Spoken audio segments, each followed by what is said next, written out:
Hi, so if I sound a little different than usual, it's because I've been feeling a bit sick this weekend. Friday was the worst day, and Saturday I started feeling a bit better. Sunday I kind of woke up feeling a little bit worse again, but not as bad as Friday. And at the moment I feel pretty okay overall, just a little bit sick still. Trying to stay optimistic that it'll go away soon and that it's not anything too major. But to get to the point of this video, I'm giving another update on my progress with Dutasteride and Estradiol. This is my ninth month on Estradiol, and the second month on it being bumped up to 4 milligrams over 2 milligrams.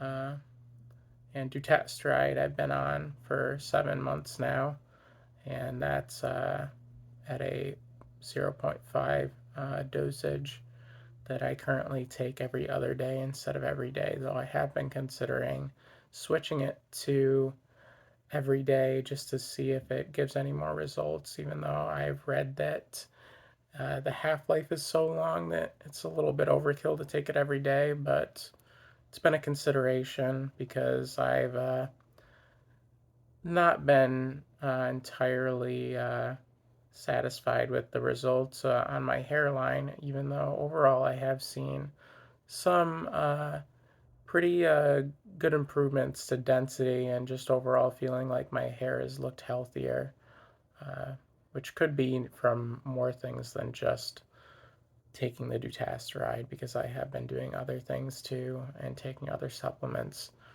Um, so I guess I will show my hairline again like I usually do in these videos, even though I don't like doing it, but yeah. Uh, my hairline, it's kind of hard to notice the difference in the videos, I feel. And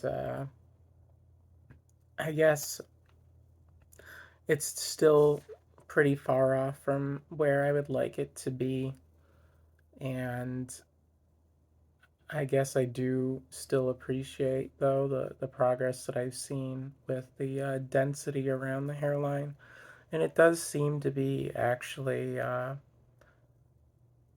filling in at least somewhat. It doesn't go back as far as I remember it going back. So I mean, I don't know. That could be a placebo, or there could actually be noticeable change in that regard.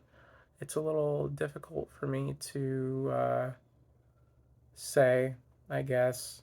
Um, kind of losing my train of thought somewhat. I don't know. I've been considering adding in some minoxidil and possibly some derma rolling too, even though what I've read about the derma rolling is a little iffy on whether it actually does anything or if it causes damage. The reason I've hesitated on implementing minoxidil to my routine is because of financial reasons and because the last time when I was just about to buy it like a day or two ago, um, everything that I looked at said that it's not meant for like frontal hair or the hairline, and that it's more for, you know, other spots on your head.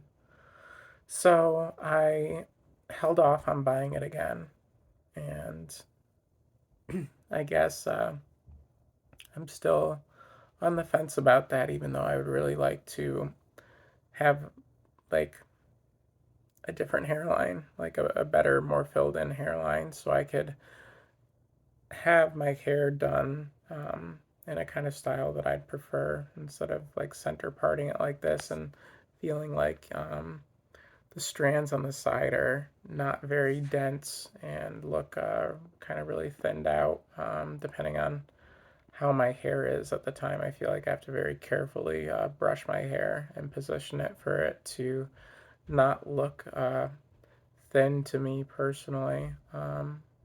Around the like the side area or the bangs. Uh, as far as like shedding and stuff goes, I'm still experiencing shedding, though it's been dropping off. a good amount, I would say. It's not nearly as much shedding as it seemed like it was over the previous few months or so. It's slowly been kind of decreasing in the amount of hairs that I shed when I shower and when I brush my hair. And other than that, I guess the other benefit of being on Dutasteride has been how it's improved my skin. It doesn't break out nearly as bad as it used to, though I have had some pretty bad breakouts in the past couple weeks, uh, or maybe even few weeks. I kind of had a decent idea as to what was causing it in the weeks beforehand, but this past week, I have absolutely no idea why I was having such, well, at least what I would consider bad breakouts, some really big flare ups and spots that were really distressing to me and made me feel pretty low, which is not something I'm unfamiliar with, struggling with acne and stuff like the majority of my life now. And going on Dutasteride, part of my motivation for that actually was the improvement that it has with skin as well. That's what finally kind of pushed me to really try it among some other things. So, uh, yeah, I guess I'm a little carried away again and lost my train of thought as to what else I wanted to talk about. Um, I kind of spent quite a bit of time talking about this too, so I'll try and go a bit faster. I guess with the estradiol, it's hard for me to say if I'm seeing really significant changes. I guess I do look quite a bit different than I did when I first started making these videos, but really, I don't really like notice the changes in the moment, which I suppose is to be expected, and I do wonder about whether or not I will see the kind of changes that I might be looking for without suppressing testosterone because I'm not taking a testosterone blocker. As I've mentioned in my other videos, I did not do spironolactone this time. When taking HRT, I did it the first time I did, which was 5 years prior to starting it again this time, and I was on it for a few years, and I was taking spironolactone along with it. But there were things that I didn't like about spironolactone. I don't really feel like I could get into it a great deal, but it did cause like some bladder issues and stuff, and I didn't like I guess the atrophy issues as well. And I also read that spironolactone inhibits breast development too in the past, which was another thing that kind of upset me. Though it doesn't seem like I've made significant or noticeable ground so far being on estradiol again in that regard without spironolactone. Something that's concerned me a little bit is not feeling like the sensitivity in my chest area like I did in the past. It makes me wonder if I'm progressing in that regard or not. Though I'm not like super concerned with like having like significant chest development. I guess I'm more interested in um, how it affects my skin and just overall fat distribution and so on.